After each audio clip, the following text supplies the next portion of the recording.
Schedule My Rent enables each person on a lease to have their own login ID, where you can see what is due, make payments, request maintenance, get insurance, and other things.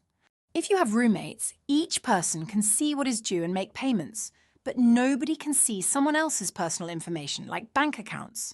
I will be walking you through the different sections of the screen. This is your main screen. From the left menu bar, you can select your dashboard view, select which lease you want to look at if you are on multiple leases, add maintenance requests, and add multiple bank accounts.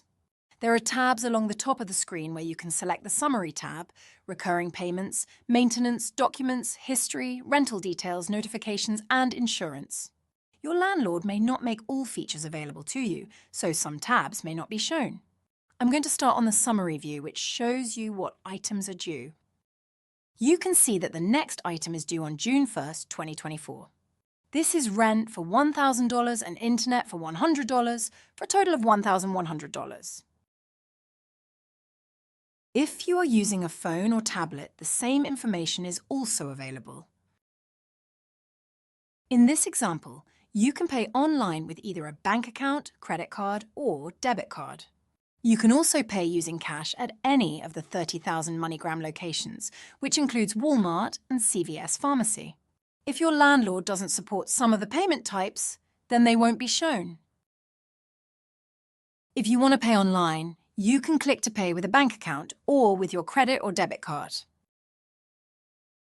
If you set up more than one bank account, you can select which bank account you would like to use. After selecting, you can click on Next Rent to pay the full amount on the due date.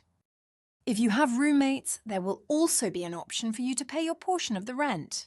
If you want to pay a different amount or on a different date, you can click on Other and select a different amount and a different payment date. Then click the Pay button. You can then see that the payment was added and there is nothing currently due in this example. If you made a mistake, you can click the trash can icon to remove the payment if it is before our daily cutoff time, which is 4 p.m. Mountain Time. If you want to pay with cash, you need to provide 3 things to the clerk at the MoneyGram location. First, that you are doing a bill pay to Schedule My Rent 16447. Second, your name, which must be exactly as shown on your screen. Lastly, your account number, which is also shown on your screen. If you have roommates, each of you will have a different account number, so make sure you only use yours. If you need to find a MoneyGram location, click on the Find a MoneyGram Location button. Then, type in your zip code or city to see a map showing all of the MoneyGram locations in your area. I'm switching to the Recurring tab now, which allows you to automatically pay your rent, which some people call auto-pay. Click on the Recurring slider to turn Recurring on. Then select which bank account you want to use. If you are the only person on the lease, you can enter the maximum authorized amount.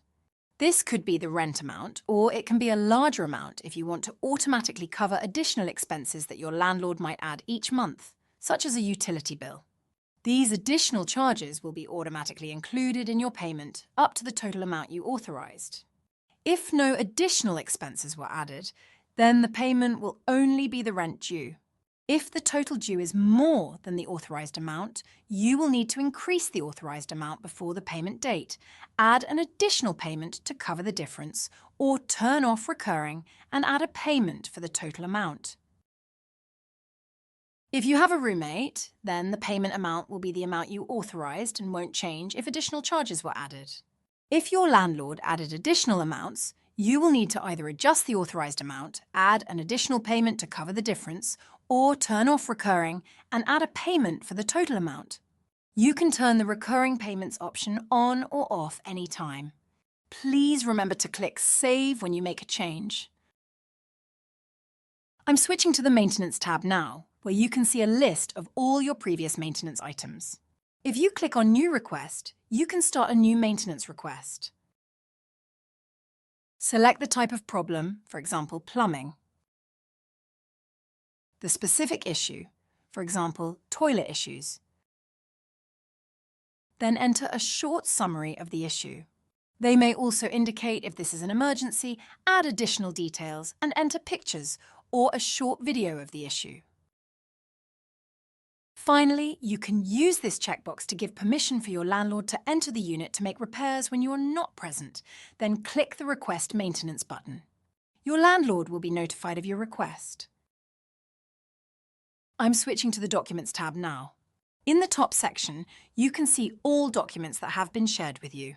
In this example, the landlord has shared a signed lease agreement. You can click on the View icon to view the document, or click on the Download icon to download it. In the bottom section, you can see all the documents that you have shared with your landlord. You can click the Share New Document button to add a new document.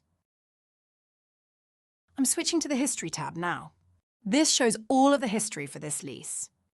You can click on the Columns box to change what columns are shown, the Download icon to download the history, and the Gear icon to save your preferences. You can also click on one of the Receipt icons to see a receipt for a payment. I'm switching to the Rental Details tab now, which shows an overview of the lease terms. If you have roommates, each of you can enter your portion of the rent at the bottom of the screen. Then, when you are paying rent on the Summary tab, you will see your portion of the rent as an option that you can select. I'm switching to the Notifications tab now. You can select which notifications you would like to receive by using the checkboxes to turn each option on or off. I'm switching to the Insurance tab, which is the last tab. You can obtain an insurance quote and pay for it by clicking on the Get Insurance box. If you already have insurance, click on the Add Policy box to enter information about your policy. Enter the policy details and attach a copy of the policy here. And that's it.